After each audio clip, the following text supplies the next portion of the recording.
Hello students, आज का हमारा टॉपिक है राउथ-हर्विट्ज स्टेबिलिटी क्राइटेरिया।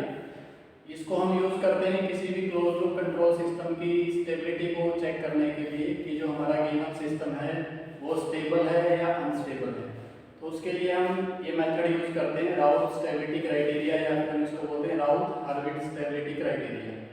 तो इसके अंदर हम क्या करते हैं, हमें जो रिक्वायरमेंट होती है इसके अंदर बेसिक वो है कैरेक्टरिस्टिक इक्वेशन कि जो भी हमारा क्लोज लूप कंट्रोल सिस्टम है जिसकी हमें स्टेबिलिटी को आइडेंटिफाई करना है कि वो सिस्टम हमारा स्टेबल है या अनस्टेबल है, उसके लिए हमें उस गिवन सिस्टम की कैरेक्टरिस्टिक इक्वेशन की रिक्वायरमेंट होती है। तो हमारा पहला काम इसके अंदर होता है उस पर्टिकुलर कंट्रोल सिस्टम की कैरेक्टरिस्टिक इक्वेशन को निकालना, उसको डिफाइन करना, या अगर हमें वो गिवन नहीं है तो उसको कैसे निकालते हैं। पहला स्टेप होता है कैरेक्टरिस्टिक इक्वेशन हमें इसके अंदर निकालनी होती है। बाय चांस हमें दे भी मिल सकती है न्यूमेरिकल के अंदर डायरेक्ट कैरेक्टरिस्टिक इक्वेशन, अगर नहीं है तो हमें क्लोज लूप कंट्रोल सिस्टम का जो हमारा फार्मूला है ट्रांसफर फंक्शन का, उसका यूज करके उसको निकाल सकते हैं। उसके बाद इसके अंदर दो कंडीशन है, एक है नेसेसरी कंडीशन और एक होती है सफिशिएंट कंडीशन। नेसेसरी कंडीशन क्या है कि जो हमारी कैरेक्टरिस्टिक इक्वेशन है, मान लो जनरल कैरेक्टरिस्टिक इक्वेशन है,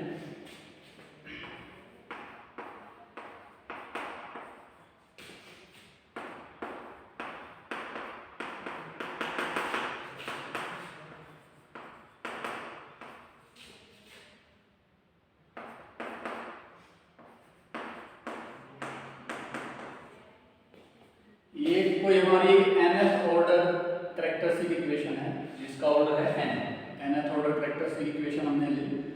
तो अगर ये हमें किसी भी कंट्रोल सिस्टम की, क्लोज लूप कंट्रोल सिस्टम की इक्वेशन हमें गिवन है, तो हमसे अगर पूछा जाए कि इसकी स्टेबिलिटी चेक करो बाय यूजिंग राउथ-हर्विट्ज स्टेबिलिटी क्राइटेरिया, तो उसके लिए हम क्या करेंगे, सबसे पहले हमें चेक करनी होती है इसके अंदर नेसेसरी कंडीशन। नेसेसरी कंडीशन क्या है कि जो हमारी गिवन कैरेक्टरिस्टिक इक्वेशन है उसके सारे के सारे जो कोफिशिएंट है वो पॉजिटिव है।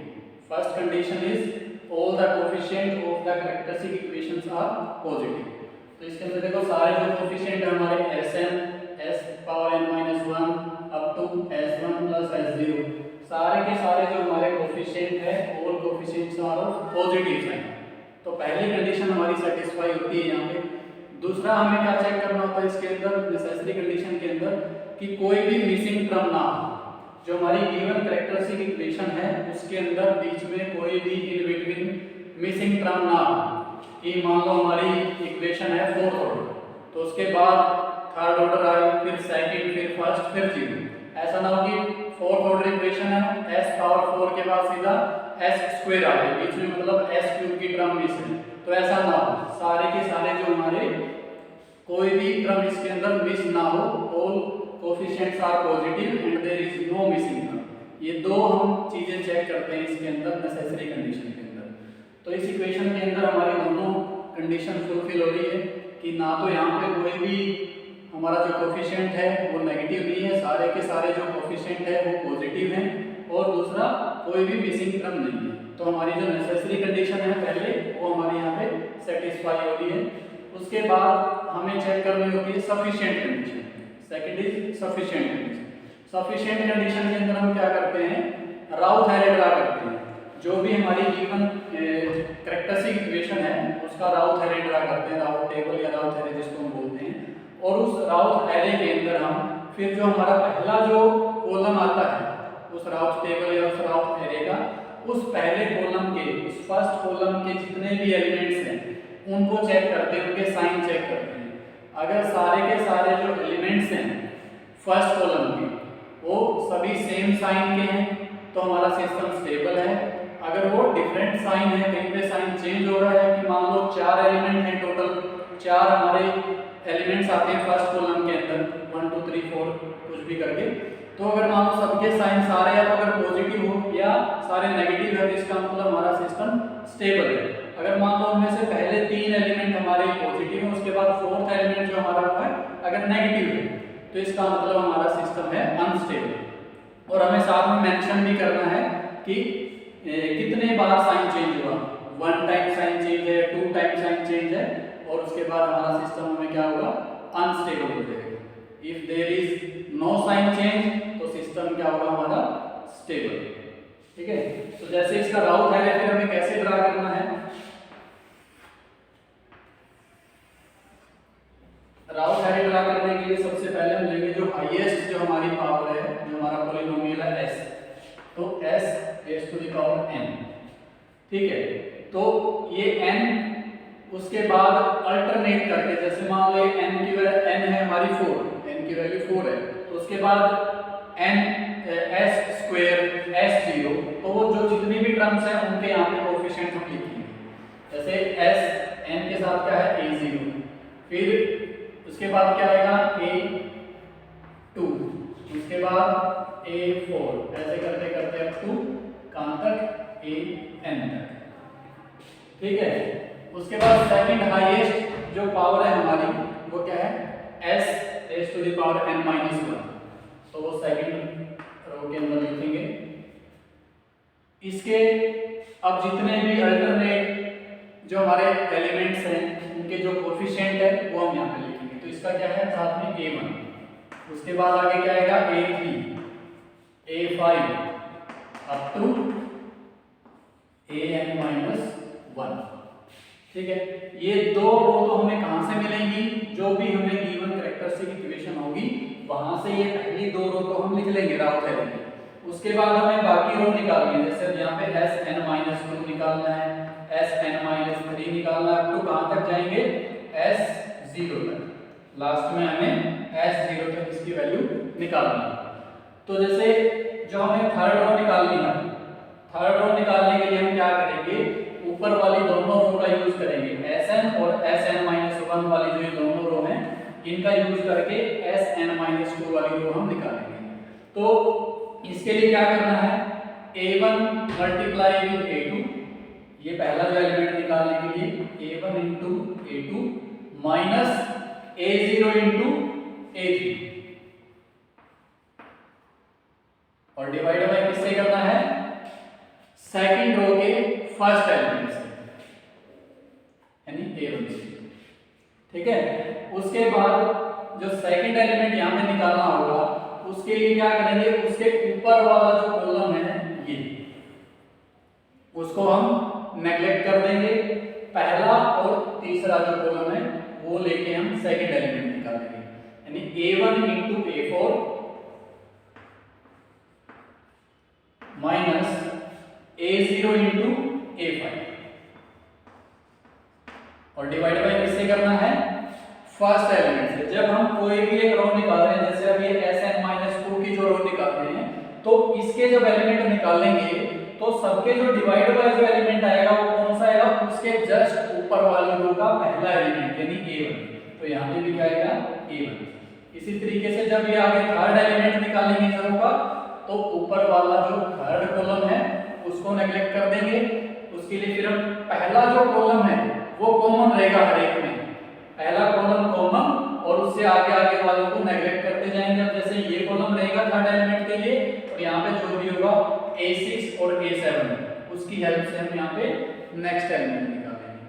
फिर ऐसे ही sn-3 वाली जब रो निकालेंगे तो उसमें क्या करेंगे, उससे जस्ट ऊपर वाली दो रो लेंगे, sn-2 और sn-1।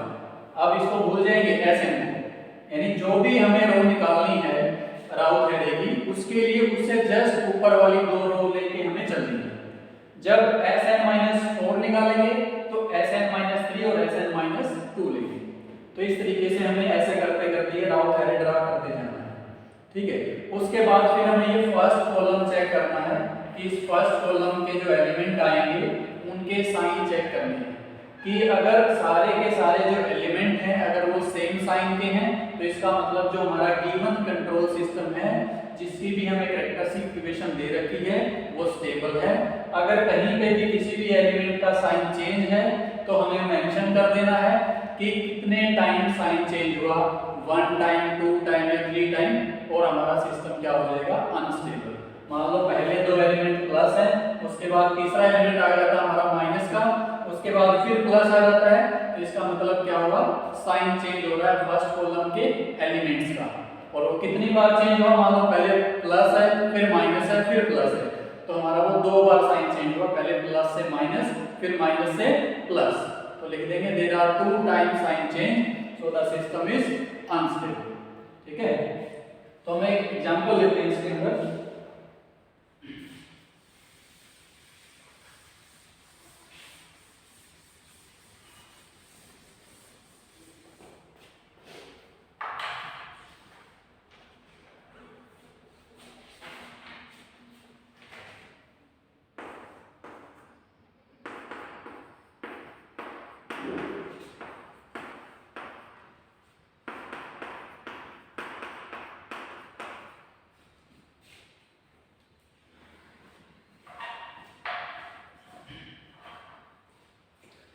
तो ये हमें कैरेक्टरिस्टिक इक्वेशन गिवन है कि फाइंड द, क्वेश्चन क्या है, find the stability of the control system which is described by the characteristic equation s raised to the power 4 plus 3s cube plus 3s square plus 2s plus 1 is equal to 0। हमें इस characteristic equation की help से जिस भी ये control system की हमें characteristic equation दे रखी है उसको हमें पता लगाना है कि वो हमारा सिस्टम स्टेबल है या अनस्टेबल है with the help of Routh Hurwitz stability criteria. तो जो भी मैंने मेथड बताया उसी की हेल्प से हमें वो दोनों स्टेप्स फॉलो करने हैं। पहले हमें नेसेसरी कंडीशन चेक करनी है, उसके बाद हमें सफिशिएंट कंडीशन चेक करनी है। तो पहले हम चेक करेंगे इसके लिए नेसेसरी कंडीशन। नेसेसरी कंडीशन में दो चीजें हमें चेक करनी है। पहली क्या थी कि सारे के सारे जो एलिमेंट्स हैं वो पॉजिटिव हो, यानी जितने भी कोफिशिएंट हैं हमारी इक्वेशन के अंदर वो सारे positive. All the coefficient of the characteristic equation must be positive. तो देखो कोई भी हमारा जो कोफिशिएंट है वो नेगेटिव नहीं है, सारे के सारे जो हमारे कोफिशिएंट हैं इस कैरेक्टरिस्टिक इक्वेशन के वो पॉजिटिव है। तो पहली हमारी जो कंडीशन है वो सेटिस्फाई हुई। उसके बाद सेकंड इसके अंदर कंडीशन क्या थी नेसेसरी कंडीशन के अंदर कि कोई भी बीच में मिसिंग टर्म ना हो। तो देखो s power 4 3s power 3 3s square plus 2s plus 1, तो एक ऑर्डर के अंदर है, कोई भी टर्म मिस नहीं है बीच में, तो हमारी जो नेसेसरी कंडीशन है वो फुलफिल होती है। ठीक है, तो उसके बाद हमें अगली जो कंडीशन है वो है सफिशिएंट कंडीशन।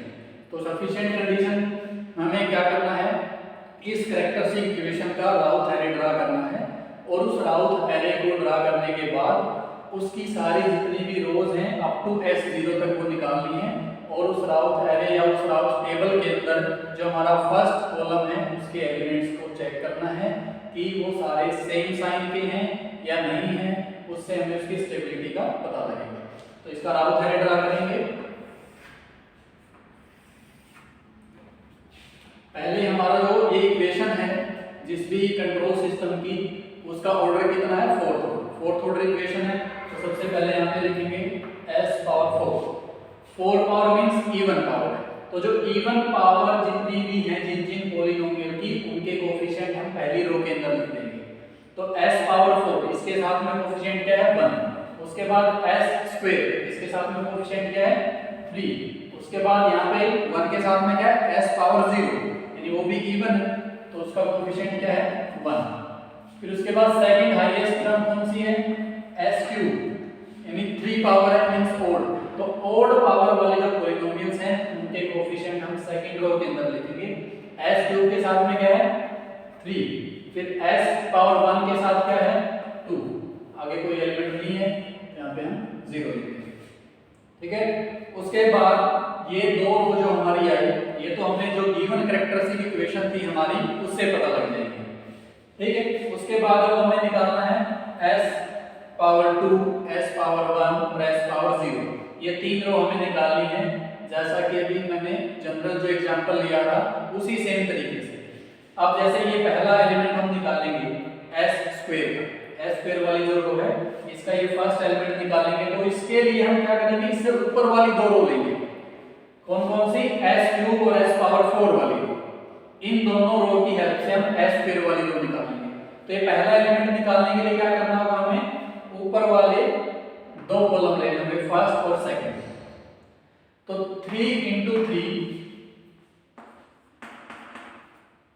माइनस 1 into 2 और डिवाइड बाय किससे करना है जस्ट ऊपर वाली रो के पहले एलिमेंट से। तो फर्स्ट फर्स्ट एलिमेंट कौन सा हमारा 3, तो डिवाइड बाय 3, तो 3 into 3 9 minus 2 डिवाइड बाय 3, तो 9 minus 2 7, 7 upon 3, तो फर्स्ट एलिमेंट आ गया हमारा 7 upon 3। उसके बाद सेकंड एलिमेंट निकालना है। सेकंड एलिमेंट निकालने के लिए क्या करेंगे, उसके ऊपर वाला जो हमारा कॉलम है उसको नेगलेक्ट कर देंगे, उसको नहीं देखेंगे। फर्स्ट कॉलम हमारा कॉमन रहेगा हर एक एलिमेंट को निकालते टाइम। अब हमें पहले और उससे एक छोड़ के अगले कॉलम को लेना है, तो ये और ये कॉलम की हेल्प से ये सेकंड एलिमेंट निकालेंगे। तो 3 into 1 minus 1 into 0, और डिवाइड किससे करना है, ऊपर वाली रो के फर्स्ट एलिमेंट से। जब ये रो निकालेंगे तो 3 से ही डिवाइड होंगे सारे के सारे एलिमेंट। तो 3 into 1 3 minus 0/3, यानी 3/3 ये क्या आ जाएगा 1, ठीक है। अब आगे कोई है नहीं कॉलम, तो 0 आ जाएगा। फिर s पावर 1, ये रो हमें निकालनी है, तो इस रो को निकालने के लिए हम क्या करेंगे, इससे जस्ट ऊपर वाली दो रो को लेंगे, ठीक है, s स्क्वायर और s क्यूब वाली। तो पहले हम क्या करेंगे, ये दो कॉलम लेंगे, इनकी हेल्प से हम पहला एलिमेंट निकालेंगे। तो 7/3 into 2 minus 3 into 1, और डिवाइड बाय किससे करना है, 7/3 से। अब s1 वाली जो रो निकालेंगे उसके जो एलिमेंट निकालते टाइम जो डिवाइड करेंगे वो किससे करेंगे, उसके जस्ट ऊपर वाली रो के फर्स्ट एलिमेंट से। तो उसके ऊपर वाली रो कौन सी है, s स्क्वायर वाली रो, इसका फर्स्ट एलिमेंट कौन है 7/3, तो इसको डिवाइड करेंगे 7/3 से। तो इसको सोल्व करेंगे तो क्या आ जाएगा, ये 5/7, ठीक है। तो फर्स्ट एलिमेंट आएगा हमारा 5/7। उसके बाद ये जब एलिमेंट निकालेंगे तो इसके लिए क्या करेंगे, इसके जस्ट ऊपर वाला जो कॉलम है उसको नेगलेक्ट कर देंगे, उसको छोड़ेंगे। फर्स्ट कॉलम कॉमन है, पहला और ये अगला जो तीसरा कॉलम है इसको लेंगे। 7/3 into 0 0 minus 3 into 0 0, और डिवाइड बाय 7/3, तो 0 अपॉन समथिंग तो 0 आ जाएगा, ठीक है। ये आ जाएगी हमारी s1 वाली रो। उसके बाद लास्ट s0, तो ये जो रो निकालेंगे इसके लिए क्या करेंगे, इसके जस्ट ऊपर वाली दो रो लेंगे, एक s1 और एक s स्क्वायर वाली रो। इन दोनों रो की हेल्प से हमें s0 वाली रो निकालनी है। तो पहला एलिमेंट निकालेंगे, इसके लिए क्या करेंगे, ये कॉलम और ये कॉलम लेंगे। 5/7 into 1 minus 7/3 into 0, और डिवाइड किससे करना है, जिस रो को हम निकालेंगे उस एलिमेंट को निकालते टाइम जो डिवाइड करना है उसके जस्ट ऊपर वाली रो के फर्स्ट एलिमेंट से। तो फर्स्ट एलिमेंट कौन है इससे ऊपर वाली रो का, 5/7, तो 5/7 से डिवाइड कर देंगे। तो 5/7 minus 0/5/7, तो कैंसिल हो गया, क्या बचेगा 1 आ जाएगा। आगे कोई और रो है नहीं, जब ये एलिमेंट निकालेंगे तो ये और ये 0 0 है, तो ये भी 0 ही आ जाएगा। तो इसलिए यहाँ तक हमारा ये राउट है कंप्लीट हो जाएगा इस गिवन कैरेक्टरिस्टिक इक्वेशन का। तो अब हमें चेक करना है कि ये कैरेक्टरिस्टिक इक्वेशन जिस भी कंट्रोल सिस्टम की थी वो सिस्टम हमारा स्टेबल है या अनस्टेबल है। तो उसके लिए हमें क्या करना है, ये हमारा राउट है पूरा ड्रा हो गया, नेसेसरी कंडीशन हमारी फुलफिल हो रही थी इसके अंदर कि कोई इसके अंदर मिसिंग टर्म नहीं थी, सारे जो साइन थे, सारे जो एलिमेंट थे, जितने भी कोएफिशिएंट थे सारे प्लस के थे। उसके बाद हमने सफिशिएंट कंडीशन को चेक किया, राउट हैरे ड्रा किया, ये हमारा राउट हैरे बन गया। अब इसके अंदर स्टेबिलिटी कैसे चेक करनी है कि जो हमारा राउट हैरे का ये पहला जो कॉलम है इसके जो एलिमेंट्स हैं उनके हमें साइन चेक करने हैं। इसके अंदर टोटल 5 एलिमेंट है, 1 3 7/3 5/7 और 1। तो अब इनके साइन चेक करने हैं हमें कि सारे के सारे जो एलिमेंट्स हैं फर्स्ट कॉलम के वो सेम साइन के हैं या नहीं। तो ऑल द कोएफिशिएंट या all the elements of first columns are of same sign, तो सारे प्लस के हैं, कोई भी यहाँ पे साइन चेंज नहीं। तो इसका मतलब क्या है, हमारा सिस्टम स्टेबल है। तो ये जो भी हमारा सिस्टम था जिसकी भी इक्वेशन कैरेक्टरिस्टिक इक्वेशन हमें गिवन थी, उसका जो ये राउट है हमने ड्रा किया, उसके फर्स्ट कॉलम के सारे जो एलिमेंट्स हैं वो सेम साइन के हैं, कहीं पे कोई साइन चेंज नहीं है। इसका मतलब क्या है, हमारा सिस्टम स्टेबल है। तो हम लिख देंगे लास्ट में there is no sign change in the first column of the Routh array, so the system is stable. अगर मान लो यहाँ पे कोई भी एक एलिमेंट अगर डिफरेंट साइन का होता, मान लो 5/7 जो है वो माइनस का होता, तो उसमें क्या होता कि पहले 3 एलिमेंट हमारे प्लस है, उसके बाद फिर ये माइनस है, फिर प्लस है। तो यहाँ पे सारे के सारे जो एलिमेंट्स है वो सेम साइन के नहीं है, तो हमारा सिस्टम अनस्टेबल हो जाता है। और उसमें साथ में मेंशन भी करना होता है कि साइन कितनी बार चेंज हुआ, कि जैसे मान लो पहले 3 एलिमेंट, पहले हमारा साइन प्लस है, उसके बाद चेंज हुआ माइनस, फिर माइनस से दोबारा प्लस, तो 2 बार हमारा साइन चेंज हुआ इसके अंदर। तो इसके अंदर मेंशन करते हैं हम कि there are 2 times sign change, so the system is unstable. लेकिन यहाँ पे नहीं है ऐसा, सारे हमारे प्लस के हैं फर्स्ट कॉलम के एलिमेंट, इसलिए जो हमारा सिस्टम है वो स्टेबल है। ठीक है।